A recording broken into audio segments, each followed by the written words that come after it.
Olá, tudo bem com vocês?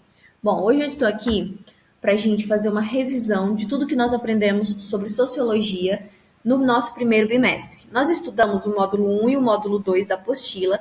O módulo 1 foi sobre o conhecimento e o trabalho, e o módulo 2, uma nova ciência, novas possibilidades.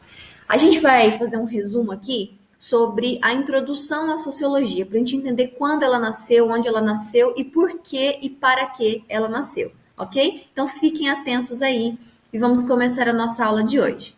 Uma nova ciência e novas possibilidades. Bom, vamos começar aqui falando de um movimento que existiu no século XVIII que nós conhecemos como iluminismo. O iluminismo pode ser resumido como crença na razão. O movimento iluminista fez com que a sociedade baseasse as suas crenças, baseasse os seus estudos todos na razão e na ciência, desprezando a religiosidade da época, desprezando o senso comum, que muitas coisas eram baseadas, muitas teorias eram baseadas no senso comum, então tudo isso foi desprezado e agora o mundo tem uma tendência a basear-se no conhecimento científico e na razão. Nós estudamos aí um mito que é muito conhecido como o mito das cavernas ou o mito da caverna, que foi contado por Platão. Nesse mito da caverna, existiam algumas pessoas que moravam dentro dessa caverna e olhavam para o fundo da caverna. Ficavam de costas para a entrada da caverna. E lá no fundo viam algumas sombras e conversavam com essas sombras. Na verdade, atrás dessas pessoas existiam outras pessoas que passavam com chamas, com tochas e que faziam a sombra no fundo da caverna. Mas as pessoas, como não tinham a visão geral da caverna, olhavam somente para o fundo, elas tinham a percepção de que conversavam com as sombras e de que as sombras eram vivas e que tinham pensamento e tinham voz e podiam ali conversar e trocar algumas experiências.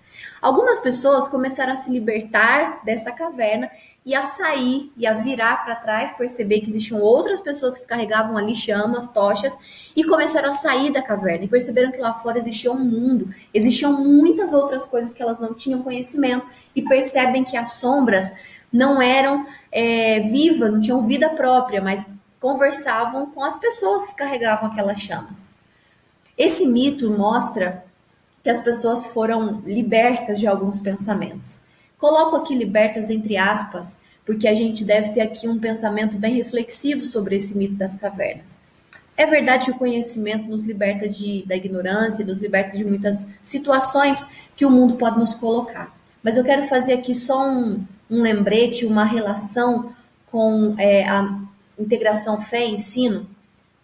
Quero lembrar vocês que quando a gente fala de conhecimento, a Bíblia fala que o conhecimento de verdade é o conhecimento de Deus, é o princípio de toda sabedoria. Então, se a gente despreza a palavra de Deus nesse momento, a gente tem um falso conhecimento, uma falsa sabedoria. Só para a gente lembrar que todo conhecimento e toda razão deve ser colocada sob a luz da Bíblia, ok? Que é para nós uma verdade absoluta, que é para nós uma verdade que está acima de todas as outras, inclusive da razão. Não que a gente despreze a razão, mas a gente coloca a razão sob um olhar bíblico, ok? Só assim a gente vai ter um conhecimento de fato, só assim a gente vai ter a sabedoria de fato. Bom, esse movimento aconteceu no século XVIII, e a gente pode dizer que no iluminismo todos buscavam uma explicação racional para todo fenômeno natural.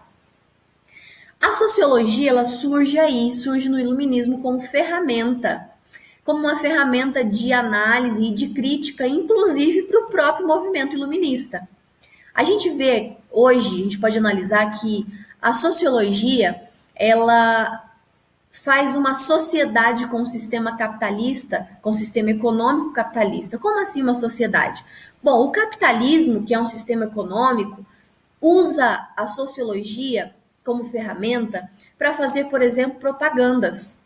Ao fazer propagandas, é necessário fazer um estudo da sociedade. Então, a sociologia é usada aqui como ferramenta. A sociologia como crítica, na verdade, ela nasce lá no iluminismo com esse objetivo. Ela não nasce com o objetivo de ser uma ferramenta para um sistema econômico. Pelo contrário, a sociologia surge para criticar todo e qualquer sistema econômico. Então, há aqui já uma crítica que a gente pode fazer com relação à sociologia. Ela é usada como ferramenta no capitalismo, mas, na verdade, ela deve ser usada como crítica ao capitalismo e a todos os outros sistemas econômicos, como o socialismo e toda outra teoria da sociedade, ou todo outro movimento social. A sociologia foi criada, ela surgiu para ser crítica, ela surge como crítica e não como ferramenta, apesar de ser também usada como ferramenta. O conhecimento é poder. Essa é uma frase bem conhecida. E a sociologia, ela traz o conhecimento e a reflexão. Por isso é uma ciência tão importante. Eu trouxe aqui para vocês uma imagem que nos traz uma reflexão. Tem aqui uma charge. Vocês estão vendo aí uma pessoa com um iPhone, né? Meu iPhone está tocando, ela diz. E do outro lado, uma pessoa aí com fome, fazendo barulho no estômago, e aí diz: meu iPhone está tocando. Que tema sociológico pode ser extraído dessa imagem? Muitos temas sociológicos podem ser tirados daqui. Essa é uma atividade que a apostila de vocês traz. A gente pode falar aqui sobre a desigualdade social, sobre a diferença salarial, ok? Então, a gente pode discorrer aqui sobre vários tipos de assuntos sociológicos. Podemos falar também sobre o valor dos produtos, que valor tem o iPhone para a pessoa que está com fome? E que valor tem o iPhone para uma pessoa que não tem outra necessidade? Enfim, qual é o valor de fato, o valor real de mercado que o iPhone tem e o valor que a gente pode dizer o valor sentimental, de repente alguma pessoa tem um valor sentimental pelo iPhone, pelo celular, mas qual é o valor real dele de acordo com essa imagem? Ele tem valor? O que vale mais? O pão que vai alimentar o faminto ou é o telefone de última geração, no caso citado aqui, o iPhone? Existem alguns desafios atuais para a sociologia. Ela nasce para criticar a sociedade. Lá na época do iluminismo, ela nasceu para criticar aquela sociedade, mas aquela sociedade já não existe mais. A sociedade vai passando por transformações e novos desafios vão aparecendo. A gente pode viver hoje, a gente pode dizer hoje que nós vivemos numa época moderna ou numa época pós-moderna, alguns sociólogos podem dizer. E com o tempo, a sociedade vai nos trazendo novos desafios e novas reflexões são despertadas nos sociólogos e em nós quando a gente vai estudar a sociologia. Para cada tema social, houve inúmeras transformações. Por exemplo, nós podemos hoje falar sobre globalização, que na época não se falava. Mas o que é a globalização? A globalização é um fenômeno que atinge várias áreas da ação humana. Por exemplo, a política, a cultura, a sociedade, e ela pode ser definida como uma expansão das redes da sociedade por uma área cada vez maior dentro do globo, uma troca de experiências, uma conectividade entre o mundo. Na época do iluminismo, quando a sociologia surgiu, não havia essa globalização, não havia essa facilidade de contato, por exemplo, com outros países. A gente pode falar aqui de troca de experiências culturais. Em cada lugar, cada país que a gente está vendo aqui nessa apresentação, a gente tem uma cultura. E hoje a gente pode facilmente conhecer uma cultura de outro país. Basta acessar um vídeo no YouTube, de repente uma pesquisa rápida no Google, a gente consegue ter essa troca de experiências. Isso a gente pode chamar de globalização, não só a troca cultural, mas a troca política e todas as outras formas de relação econômica também, a compra e venda entre todos esses países, a gente pode chamar de globalização. E a globalização causa aí uma grande mudança e pode nos trazer várias reflexões diferentes dentro da sociologia. Uma outra coisa que pode nos fazer refletir também, uma outra mudança que a sociedade passou, foi aí o terrorismo. O terrorismo hoje, ele vem para trazer uma mensagem e o meio de propagação da mensagem é a violência. Então, esse é o resumo do que é terrorismo, uma mensagem cujo meio de propagação é a violência.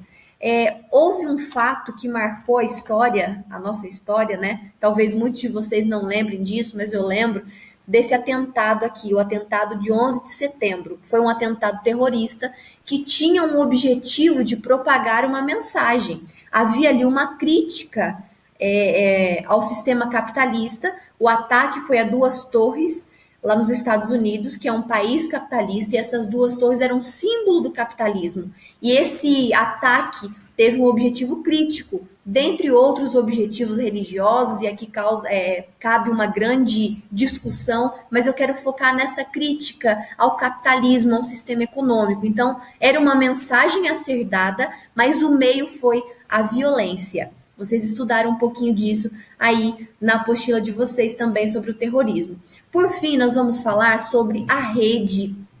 É uma outra forma que a gente pode, um outro sistema, um outro momento que a gente vive aqui, que a gente pode fazer uma crítica muito interessante. Hoje nós vivemos totalmente diferente do século XVIII. No século XVIII não se falava de Instagram, de like, Facebook, ninguém nem imaginava o que seria isso. Mas hoje nós podemos fazer uma crítica a essa realidade. Existem muitas pessoas presas na rede, que não vivem sem as redes sociais, as suas amizades, seus relacionamentos, todos são baseados nesse relacionamento virtual. E aí a gente pode chamar esse relacionamento virtual, eu vou usar aqui agora uma expressão de um sociólogo moderno ou pós-moderno, que é um sociólogo chamado Bauman, que ele fala que essas relações são relações líquidas. Por que relações líquidas? Porque a gente não consegue ter solidez, não tem nada sólido, não é um relacionamento sólido, um relacionamento que surge, por exemplo, numa rede social. A gente tem muitos amigos na rede social, 4, 5 mil amigos, mas na hora da necessidade, na hora que a gente está passando por um problema, quem são os nossos amigos de fato? Um relacionamento sólido. Relacionamentos amorosos surgem dia após dia nas redes sociais. Será que são relacionamentos sólidos de verdade ou são relacionamentos líquidos que vão embora rapidamente? Assim como a gente consegue um like rápido, a gente consegue um dislike, né, que a gente pode falar hoje, a gente consegue um dislike. A informação sofre também com as redes sociais e com essa conectividade, essa hiperconectividade, porque hoje todo mundo tem conhecimento sobre tudo, mas é um conhecimento raso. A gente pode chamar também de conhecimento líquido. Não é um conhecimento profundo, não é um conhecimento que a pessoa se debruçou sobre aquele tema, estudou de fato aquele tema e tem agora um conhecimento para falar sobre aquilo.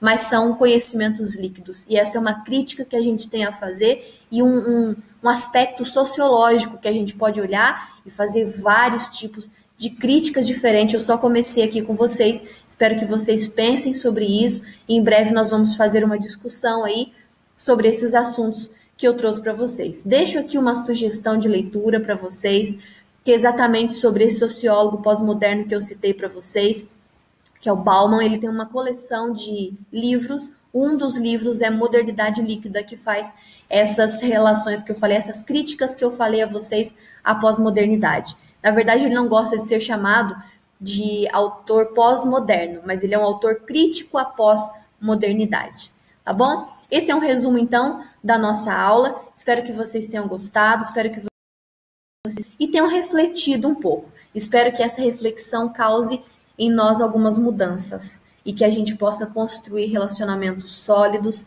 que a gente possa refletir sobre as notícias que a gente vê na TV, sobre a globalização, sobre o terrorismo, e que a sociologia seja para nós uma ferramenta de reflexão e uma ferramenta também de mudança na nossa vida. Que Deus abençoe vocês, foi um prazer estar com vocês nessa aula, até o nosso próximo vídeo.